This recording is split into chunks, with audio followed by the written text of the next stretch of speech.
It's now my great pleasure to introduce Dr. Bridget Harris from Queensland University of Technology.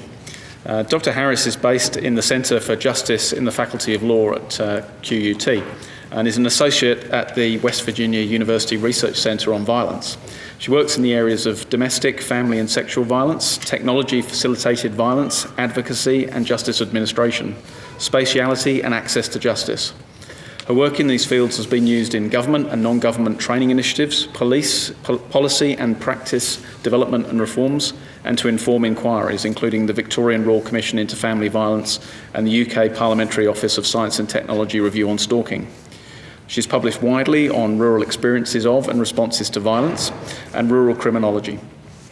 Welcome, Dr. Harris.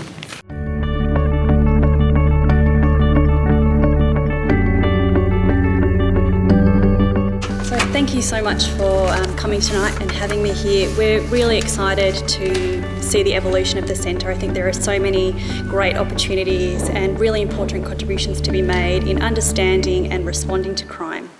And I just want to start by also paying my respects to elders past, present and emerging, and acknowledging the traditional custodians on the lands of which we meet, the Anyone's peoples, and thank you for that fantastic welcome, Uncle Colin.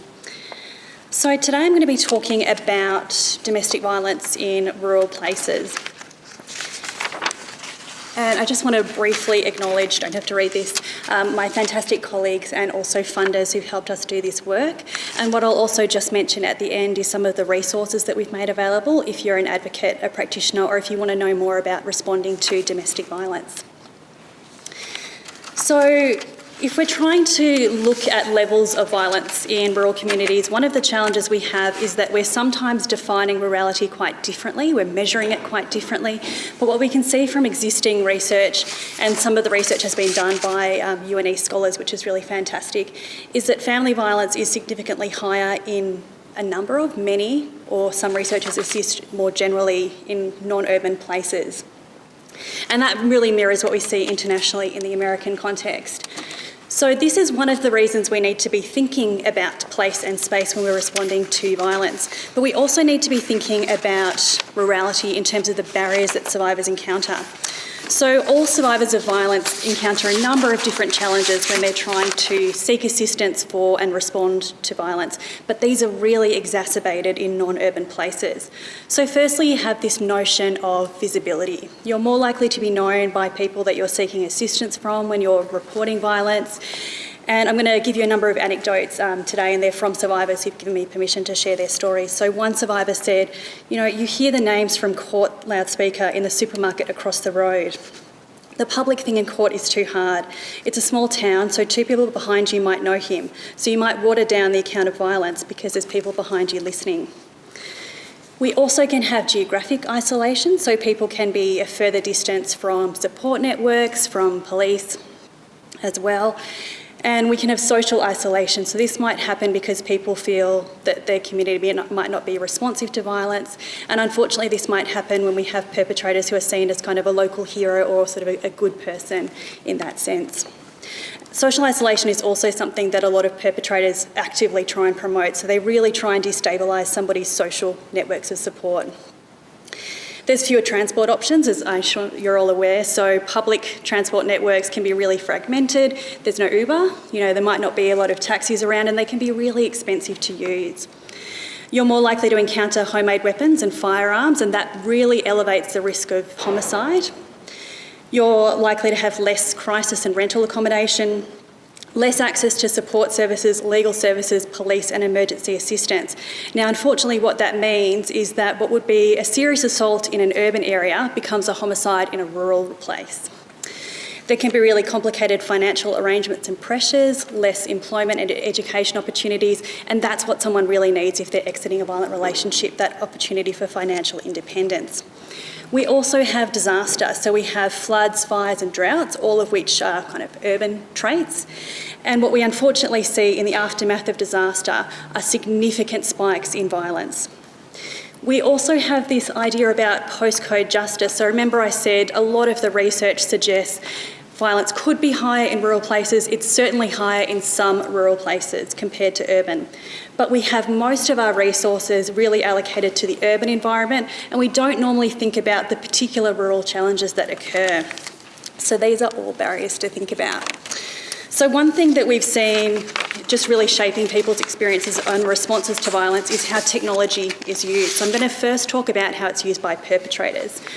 We have this kind of low and high-tech perpetration, and as the name suggests, a low-tech response is pretty basic knowledge of tech, everyday sort of tech that someone's using.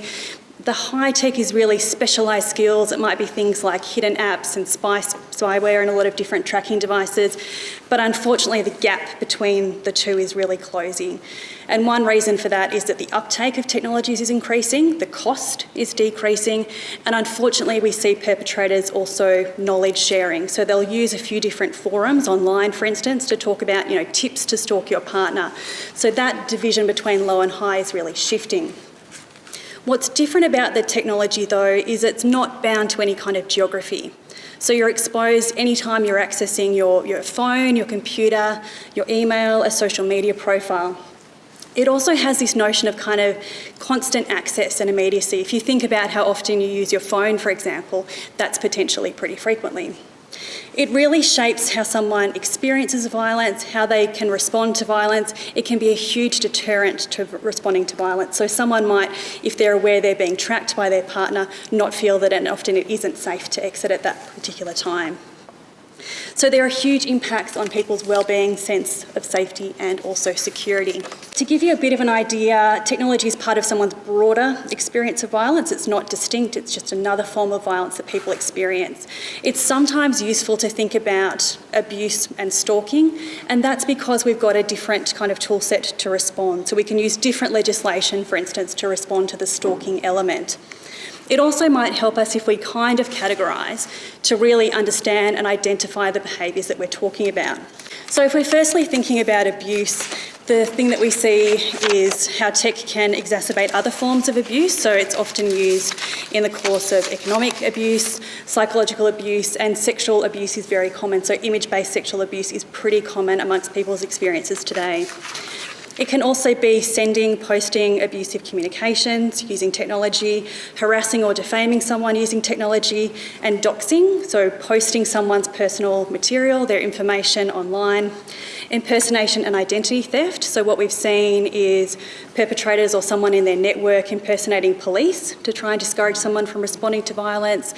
It could be also creating a fake kind of friend profile that might contact the survivor, and unfortunately what we're increasingly seeing is perpetrators creating these kind of friends that they might send a message through social media to a child, and the child is then kind of recruited into exchanging information. It can also be, and this is the more high-tech element, causing an unauthorised function on a device or impairing an authorised function. The stalking is just more basically using tech to monitor someone, to surveil their communication, their activities or their movements. So this infographic I realise is quite hard to read, so I'll just move on, but it is online from our ACAN grant. So most commonly what we see is perpetrators sending really, really high volumes of abusive messages. Death threats are also quite common. There's often attempts to publicly shame and humiliate survivors. This is usually on social media. Perpetrators are increasingly using recordings as well to try and really intimidate survivors. As I mentioned, it can be used for other forms of abuse, so sexual abuse is the most common. Identity theft and impersonation, using and co-opting children, and that stalking is very, very common and often occurs alongside in-person stalking. So what we see is it's not just survivors, but their social network that's targeted, and that's also a strategy to try and isolate someone, to break up their networks of support.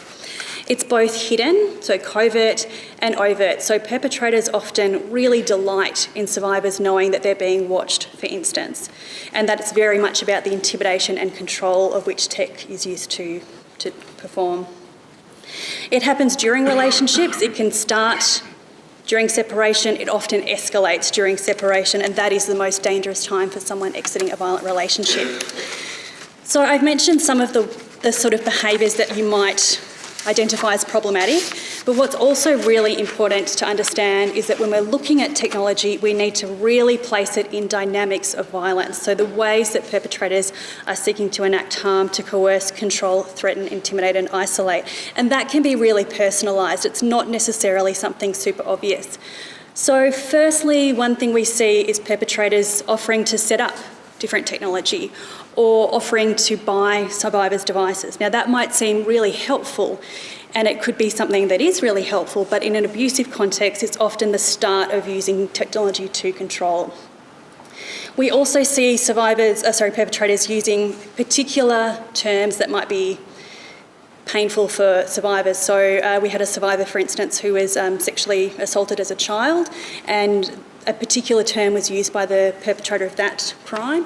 So later on, her abusive ex-husband would use the same word, knowing that it would trigger the trauma that had been associated with that previous experience. We often use FaceTime or video calls to connect with someone else, and that can be a really useful element of technology, but in an abusive context, it can be highly problematic. So we've seen perpetrators, for instance, encouraging children to turn on the FaceTime function during a call and, oh, show me your room, show me the window, show me the door. And that is really a signal of someone trying to gain an idea about different access points, and that's happened a number of times in some of the different refuges. There's often little things that are particular, again, to survivors. So calling at a certain time. We had a survivor who had experienced trauma. She had nightmares every night, woke up at a certain time, and that's when the perpetrator would call. And it was very much about trying to trigger her trauma. And lastly, we have a lot of behaviours that seem to be really caring, but are actually quite controlling. So framed as a need to monitor, for instance, children's communications and movements can be a way to track where a survivor is now residing. So again, it's spaceless, but we need to think about place. And one reason for that is the barriers that I've mentioned and also the risk that I've alluded to, and I'll mention that again in a moment. We also have a challenge because our criminal justice agencies are jurisdictionally based. But what's quite frustrating often for police if they're trying to negotiate, for instance, with social media organisations, is they're not bound to a particular place. So there are lots of issues with them negotiating a few different borders. So one thing that I'd really like to flag is that kind of obsessive behaviour that might seem bothersome to somebody but might not be recognised as really problematic if a survivor discloses. That repeated contact, so high levels of abusive messages, that can be a real indicator of obsessive behaviours. Also, we see stalking, really common. Those two factors have been noted in some recent death reviews as triggers to homicide, or precursors rather to homicide, where there hasn't been any physical assault previously. So these are really important behaviours for us to think about when we're safety planning. If we're thinking about rural risk, so you do have that geographic element being further from, say, emergency services. Also, we have that greater presence of firearms and homemade weapons. It's really escalating risk. And we also have perpetrators aware of how technology can fail. So we had a few cases of perpetrators who knew where there'd be dropout zones on the way home from police stations, on the way home from court, and they'd make it really clear to survivors that they knew where those danger zones were. The tech element is often seen as separate from other forms of violence, but it's really important we understand how technology is just part of someone's broader experience of domestic violence.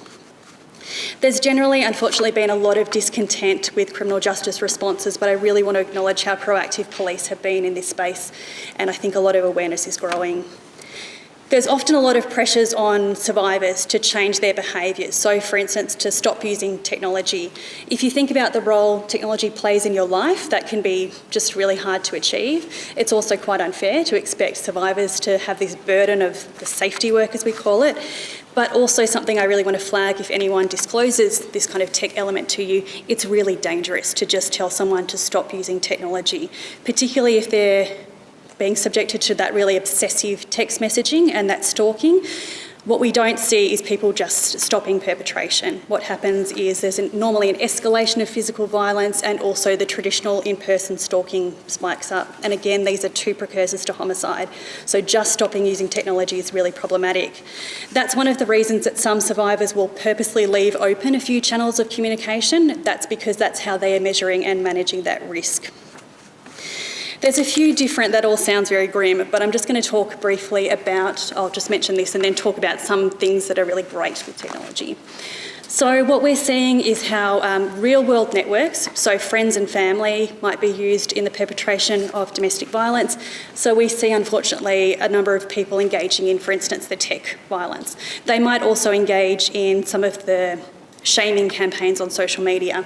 So these are all potential points that we can intervene, that we don't need to be bystanders, that we can challenge those kind of abuser allies. We also unfortunately see spaceless networks of perpetration. So these are people the perpetrator has never met in real life. So we've seen a gaming network used, for instance, to engage in abuse and stalking, and a huge challenge to responding to violence. But there are lots of positive or potentially great ways that technology is being used. So for survivors, it's a way that they can challenge some of the myths about domestic violence. That's also a way that they can seek support. And for people who are geographically and socially isolated, that's really, really beneficial. We also have advocates using technology in really exciting ways. So we've got a number of different webinars that information is provided on, information for survivors about safety planning. There's also a few different, the Smart Safe is an app that a colleague of mine developed, which helps you gather evidence. It also has legal information. And also it's a way that survivors can access support. So legal information has been provided through technology, for instance. Police are increasingly using, and courts are increasingly using technology in a lot of ways that could be really beneficial in helping survivors kind of ease through the formal responses. We're hoping to trial something with Queensland Police around virtual reality training.